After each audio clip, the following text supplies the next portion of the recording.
এফবিসিসিআইয়ের বর্তমান পরিচালনা পর্ষদের পদত্যাগের দাবিতে মানববন্ধন করেছে সংগঠনটির সাধারণ সদস্যদের একাংশ। এ সময় ৪৮ ঘণ্টার মধ্যে সভাপতি সহ বর্তমান পরিচালনা পরিষদের পদত্যাগের দাবি জানানো হয়।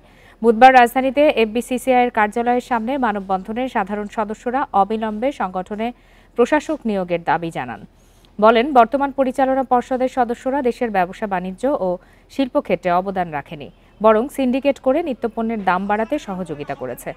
এফবিসিসিআইয়ের বাজার তদারকি কমিটি থাকলেও তারা নিত্যপণ্যের দাম নিয়ন্ত্রণে কাজ করেনি, বরং বিগত সরকারের তোষামোদি ও সিন্ডিকেট বাণিজ্যের মাধ্যমে হাজার কোটি টাকা লুটপাট করেছে বলে দাবি করেন তারা।